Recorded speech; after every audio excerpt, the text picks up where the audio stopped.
যে যুবকরা আজকে ফেসবুকের কমেন্টকে পরিপূর্ণ করে দিচ্ছে, আই লাভ মোহাম্মদ সাল্লাল্লাহু আলাইহি ওয়াসাল্লাম, উই লাভ মোহাম্মদ সাল্লাল্লাহু আলাইহি ওয়াসাল্লাম, ওই যুবককে যদি দেখেন তাহলে আল্লাহি তার মাথা থেকে নিয়ে পাততলা পর্যন্ত এক জায়গাতে নবীর আদর্শ প্রতিষ্ঠা হয়নি। আইনাল ইসলাম, ইসলাম কোথায়? আল্লাহর ভালোবাসা পেতে হলে নবীর অনুসরণ ছাড়া মুক্তি কখনোই সম্ভব নয়। আল্লাহ তাআলা স্পষ্ট ভাষায় বলছেন, মান আতানি, মুসা আলাইহিস সালাম বলছেন, মান আতানি, যে আমাকে মেনে চললো, অনুসরণ করলো, আতাকুমুল্লাহ, সে আল্লাহর অনুসরণ করলো। আল্লাহু আকবার। মানে নবীর অনুসরণ নাই মানে তোমার আল্লাহর অনুসরণ নাই। মান আসানি, যে আমাকে নাফরমান করলো, আমার অনুসরণ থেকে বিমুখ হয়ে গেল, আমার সুন্নাহ এবং আদর্শ থেকে বিচ্যুত হলো, সে যেন আল্লাহর পথ থেকেই বিচ্যুত হলো, সে যেন আল্লাহর সঙ্গেই সম্পর্ক ছিন্ন করলো। তাহলে মুহাম্মদ সাল্লাল্লাহু আলাইহি ওয়াসাল্লামের আদর্শ গ্রহণ করলো মানে আল্লাহর সঙ্গে সম্পর্ক জুড়ে দিল, আর মুহাম্মদ সাল্লাল্লাহু আলাইহি ওয়াসাল্লামের আদর্শ থেকে দূরে সরে গেল মানে আল্লাহর সঙ্গে সম্পর্ক সে ছিন্ন করলো। একজন যুবককে যদি দেখেন, কালকে একজন যুবককে দেখছি, এইখান থেকে মাথার এদিকে পুরোটাই চুল নাই, এই ওপরটাতে শুধু চুল আছে, এদিকে কোনো দিকে চুল নাই, গলায় মালা পরা আছে, হাতে বালা পরা আছে, হাতে আছে সিগারেট, মুখে আছে গালি, খুব বদমাশি করছে, মোটর সাইকেলটা নিয়ে একবার এই দিকে একবার এই দিকে একবার এই দিকে করছে। তোর আর একজন বলছে, একটু আস্তে কর না, পড়ে যাবো যে। তখন সামনে যখন আর একজন আগিয়ে গেছে তখন বলছে, ওরে আব্দুর রহমান দাঁড়া দাঁড়া, একটু আস্তে চালা। আমি আরে বেটারা মুসলমান, তো বেটারা তো মুসলমান, কিন্তু এর গলার চেন দেখে, চুলের কাটিং দেখে, হাতে বালা দেখে, মুখের ভাষা দেখে, হাতে সিগারেট দেখে তা মনে করেছিলাম পুরোই হচ্ছে অমুসলিম হয়তো। কিন্তু যখন বলছে আব্দুর রহমান দাঁড়াতে হবে, যে রে মুসলমানের বাচ্চা। আস্তাগফিরুল্লাহ আযীম। আল্লাহ তাআলা কি বললেন? আল্লাহর ভালোবাসা পেতে চাও তাহলে নবীর অনুসরণ করো। ফেসবুকের কমেন্ট বক্স বললে হবে না আই লাভ মুহাম্মদ সাল্লাল্লাহু আলাইহি ওয়াসাল্লাম। মুসলমানরা সবারই আদর্শ গ্রহণ করবে। একজন যুবক দাড়িটাও রেখেছে, দাড়িটা তো রেখেছে, হয় কোনো নায়কের অনুসরণ করে, কোনো খেলোয়াড়ের অনুসরণ করে। বেটা মোহাম্মদের আদর্শ কি, তোমাকে মোহাম্মদিয়া লাইফ স্টাইল ভালো লাগে না? মুহাম্মদ সুন্নাত কি দোষ করলে? কি দোষ করলে? তুমি দাড়ি রাখতে পারলা, রাসূলের আদর্শে রাখতে পারলে না? গোলামি কতদিন করবে? খালি কমেন্ট বক্সে আই লাভ মোহাম্মদ। কত রকমের দাড়ি রাখলো কিন্তু রাসূলের আদর্শে দাড়ি রাখলো না। আস্তাগফিরুল্লাহ। আর ই বলে দিন কায়েম করবে, ই বলে মুসলমানের ইসলামের হিতাকাঙ্ক্ষী। আল্লাহ রাসূল সাল্লাল্লাহু আলাইহি ওয়াসাল্লাম বলছেন, লা ইউমিনু আহাদুকুম হাত্তা আকুনা আহাব্বা ইলাইহি, লা ইউমিনু আহাদুকুম, পৃথিবীর কোনো মানুষ মুমিন হতে পারবে না, কোনো মানুষ, হাত্তা, ততক্ষণ পর্যন্ত, আকুনা আহাব্বা ইলাইহি ওয়া ওয়ালাদিহি ওয়ান নাসি আজমাইন, নিজের বাপ, নিজের বেটা, নিজের স্ত্রী, এমনকি অন্য হাদিসে আছে লিনাফসিক, নিজের নাফস, নিজের জানের থেকে বেশি না ভালোবাসবে, সে মুমিন হতে পারবে না, সে মুসলমান নয়। আরে বেটা তুমি মুসলমানই নাও, তুমি আই লাভ মোহাম্মদ লেখো কেন? একটা বিবাহ যখন সংগঠিত হচ্ছে তখন দেখা থেকে নিয়ে কবুল পর্যন্ত সব অমুসলিমের কৃষ্টি কালচার, মালা বদল, থুবুড়া, বরযাত্রী, গান বাজনা, সব মোহাম্মদী লাইফ স্টাইলের বিরোধী। আর এরা বলছে আই লাভ মোহাম্মদ সাল্লাল্লাহু আলাইহি ওয়াসাল্লাম, ইউ লাভ মোহাম্মদ সাল্লাল্লাহু আলাইহি ওয়াসাল্লাম।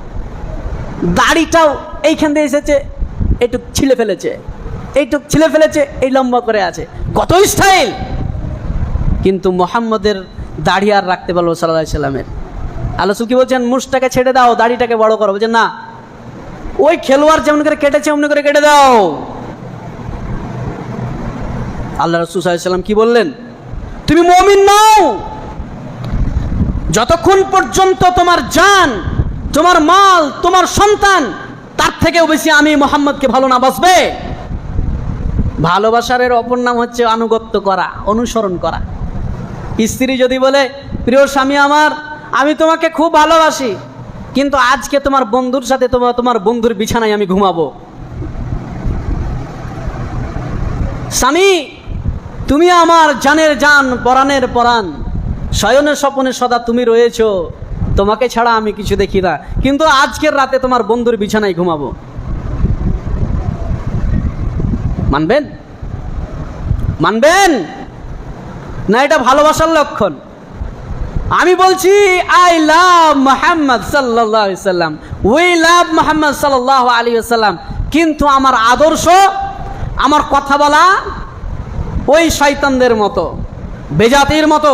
আমার দাড়িটাও মাশাআল্লাহ বেজাতির মতো, আমার চলা বেজাতির মতো, আমার পোশাকটাও বেজাতির মতো, আমার বাড়ির সাজানো গুজানো পরিবেশ ওই অমুসলিমদের মতো, আমার মেয়েটা চলাফেরা করে অমুসলিমদের মতো, আমার ছেলেটাও মাশাআল্লাহ পুরো শরীরে অমুসলিমদের মতো। আর এরপরে আমি বলছি আই লাভ মুহাম্মদ সাল্লাল্লাহু আলাইহি ওয়াসাল্লাম। তোমার জান, তোমার মাল, তোমার সন্তান, তোমার স্ত্রী, এর থেকেও বেশি আমাকে মুহাম্মদ সাল্লাল্লাহু আলাইহি ওয়াসাল্লামকে ভালোবাসতে হবে, তবেই তুমি মুমিন, তবেই তুমি মুসলমান। আল্লাহ রাসূল সাল্লাল্লাহু আলাইহি ওয়াসাল্লাম উমরের কাঁধে হাত দিয়ে আছেন, তখন তিনি বলছেন, আল্লাহ রাসূল, আমার জানের থেকে বেশি আপনাকে আমি ভালোবাসি না, আমার জানকে আগে বেশি ভালোবাসি, তারপর আপনাকে ভালোবাসি। আল্লাহ রাসূল বলছেন, না, তুমি মুমিন নও। উমরকে আল্লাহ রাসূল বলছেন, তুমি তোমার জানের থেকে বেশি আমাকে ভালোবাসতে পারোনি, তাহলে তুমি মুমিন নও। তখন উমর রাদিয়াল্লাহু তাআলা আন তিনি বলছেন যে আমার জানের থেকে বেশি আপনাকে ভালোবাসি। তখন আল্লাহ রাসূল সাল্লাল্লাহু আলাইহি ওয়াসাল্লাম বলছেন, আল আন ইউমিন, তুমি এখন মুমিন হলে। আর আমরা দুনিয়াতে চলতে গিয়ে সব কিছুর সঙ্গে আমি কি করব, কিন্তু নবী সাল্লাল্লাহু আলাইহি ওয়াসাল্লামের সঙ্গে, নবী সাল্লাল্লাহু আলাইহি ওয়াসাল্লামের আদর্শের সঙ্গে আমার কোনো নাই। আরে তুমি এমন মুসলমান হবে, মুহাম্মদ সাল্লাল্লাহু আলাইহি ওয়াসাল্লামের আদর্শের সঙ্গে কোনো কিছু কম্প্রোমাইজ চলবে না। এটা নবীর আদর্শ, আমাকে 100-100 মানতে হবে। আমি মুসলমানের বাচ্চা, আমি মুসলমান। কারা যেন এসে বলেছিল, হে নবী, আপনার হৃদয়খানি আমাদের দেন। কারা যেন এসে বলেছিল, হে নবী, আপনার হৃদয়খানি আমাদের দেন। তিনি ছিলেন রুহানি ডাক্তার। আমি আগেই বলেছি, এমন এক সমাজ নির্মাণ করেছিলেন যে আল্লাহ রাসূল সাল্লাল্লাহু আলাইহি ওয়াসাল্লাম বলছেন, আমার যুগ শ্রেষ্ঠ যুগ, আমার যুগ সোনালীর যুগ, আমার যুগ সব থেকে বেশি আধুনিকপূর্ণ যুগ। কেমনভাবে? আল্লাহ রাসূল সাল্লাল্লাহু আলাইহি ওয়াসাল্লামের কাছে একজন ব্যক্তি আসলো, বলছেন, ইয়া রাসূলুল্লাহ তাহহিরনি, আল্লাহ রাসূল আমাকে পবিত্র করেন। তাহহিরনি ইয়া রাসূলুল্লাহ, আল্লাহ রাসূল আপনি আমাকে পবিত্র করেন, আল্লাহ রাসূল আপনি আমাকে পবিত্র করেন। আল্লাহ রাসূল বলছেন, ইরজি, ফিরে চলে যাও। আবার বলছে, আল্লাহ রাসূল আমাকে পবিত্র করেন। দেখেন আল্লাহ রাসূল, আমার পেট উঁচু হয়েছে, আমি ব্যভিচার করেছি, আপনি আমার বিচার করে দেন। আল্লাহ রাসূল বলেন, ফিরে যাও। আল্লাহ রাসূল চাইছিলেন না যে তার পাপটা প্রকাশ হোক। আল্লাহ রাসূল চাইছিলেন এই যাক, ফিরে যাক, আল্লাহর কাছে তওবা করুক। বারবার আল্লাহ রাসূলের কাছে এসে, আল্লাহ রাসূল আমার বিচার করে দেন, আমি পরকালে বাঁচতে পারবো না, আমি আজকে যে জেনা করেছি আমার পেট উঁচু হয়েছে, আমি আল্লাহর কাছে আমি জবাব দিতে পারবো না, আপনি আমার বিচার করে দেন আগে।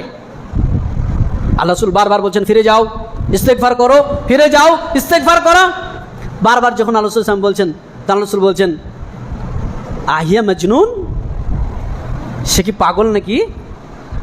আমি ওকে ফিরে যেতে বলছি আর বারবার আমার মুখের সামনে এসে বলছে আমাকে পবিত্র করেন। সে বুখারীর হাদিস। এমন তাই আল্লাহ রাসূল সাল্লাল্লাহু আলাইহি ওয়াসাল্লাম বলছেন, যখন এটা শাহাদাত হয়ে গেল, সবাই জেনে গেল এবং সে নিজের সাক্ষী নিজেই দিচ্ছে, তখন আল্লাহ রাসূল সাল্লাল্লাহু আলাইহি ওয়াসাল্লাম বলছেন যে তুমি বাড়ি ফিরে যাও, তোমার বাচ্চা যেদিন ভূমিষ্ঠ হবে তুমি সেদিন আসবে, তোমার বিচার করে দেব। মহিলা বাড়ি ফিরে গেলেন, বাচ্চা হলো, ছেলে কোলে করে নিয়ে এসে তারপরে এসে বলছেন, আল্লাহ রাসূল আমার বিচার করে দেন। আল্লাহ রাসূল সাল্লাল্লাহু আলাইহি ওয়াসাল্লাম বললেন, এই বাচ্চাটিকে দায়িত্ব কে নেবে? কোনো এক সাহাবী বললেন আমি নেবো। আল্লাহ রাসূল তাকে দিলেন আর বললেন তাকে রজম দিয়ে তাকে মেরে ফেলো, গলা পর্যন্ত পুঁতো, ওকে ঢেল ছুঁড়ে ছুঁড়ে মেরে দাও। তাই করা হলো। আচ্ছা, এই হাদিস থেকে কি বুঝলেন? কারা যেন এসে বলেছিল, হে নবী আমার হৃদয়খানি দেন, আপনার হৃদয়খানি আমাদের দেন, উপহার দেন। অপরাধ করার পরে এই মাইন্ডসেট, আমি অপরাধ করেছি, বিচার করে দেন। আর আমরা হাজারো অপরাধ করার পরে আজকে দেখেন পুলিশ প্রশাসন অপরাধীকে খুঁজতে খুঁজতে পেরেশান। যে অপরাধ করেছে সে অপরাধ করার পরে কত তালবাহানা, কত কিছু। আল্লাহ রাসূল এমনি বললেন না আমার যুগ শ্রেষ্ঠ যুগ, আমি এমন যুগ নির্মাণ করেছি যে জামানার মানুষেরা অপরাধ করার পরে শাসকের কাছে এসে বলে আমি অপরাধ করেছি, বিচার করে দেন, না তো আমি আল্লাহর কাছে জবাব দিতে পারবো না। এইরকম সোনালী যুগ যিনি তৈরি করেছিলেন তার নাম হচ্ছে মুহাম্মদ রাসূলুল্লাহ সাল্লাল্লাহু আলাইহি ওয়াসাল্লাম। যার আদর্শে নিজের অপরাধকে যারা স্বীকার করতে পারে সেই নবী হচ্ছেন মুহাম্মদ রাসূলুল্লাহ সাল্লাল্লাহু আলাইহি ওয়াসাল্লাম। তুমি শুধু ফেসবুক কাঁপালে হবে না আমি মুহাম্মদকে ভালোবাসি, ফেসবুকে তুমি খালি ট্রেন চালাচ্ছ আমি মুহাম্মদ সাল্লাল্লাহু আলাইহি ওয়াসাল্লামকে ভালোবাসি, কিন্তু তোমার আদর্শ, তোমার কথাবার্তা, তোমার ইনকাম, তোমার বিবাহ, তোমার বাণিজ্য, তোমার চলাফেরা, তোমার গাড়ি চালা ইত্যাদি সব ফাসেকদের মতো, মুরতাদদের মতো, অমুসলিমদের মতো। আর তুমি বলছো আমি মুহাম্মদ সাল্লাল্লাহু আলাইহি ওয়াসাল্লামকে ভালোবাসি। বেটা বেয়াদব, খবিশ, তুমি মুসলমান নামে কলঙ্ক। তোমার দাড়ি আল্লাহ রসুলের সঙ্গে মিলে না, তোমার পোশাক আল্লাহ রসুলের সঙ্গে মিলে না, তোমার বেটির চলচলন হচ্ছে অমুসলিমদের মতো, তোমার ইনকামটা অমুসলিমদের মতো, তোমার সুদ না খেলে তোমার বলে জীবন বাঁচে না। আর তুমি বলো আমি মুহাম্মদ সাল্লাল্লাহু আলাইহি ওয়াসাল্লামকে ভালোবাসি। তুমি মানুষকে না ঠকালে তোমার জীবন চলে না, আর তুমি বলো আমি মুহাম্মদ সাল্লাল্লাহু আলাইহি ওয়াসাল্লামকে ভালোবাসি। আল্লাহ রাসূল সাল্লাল্লাহু আলাইহি ওয়াসাল্লাম কি বললেন? তোমার জান, তোমার মাল, তোমার সন্তান সবকিছুর থেকে যদি আমাকে ভালো না বাসো, আল্লাহ তুমি মুমিন নও।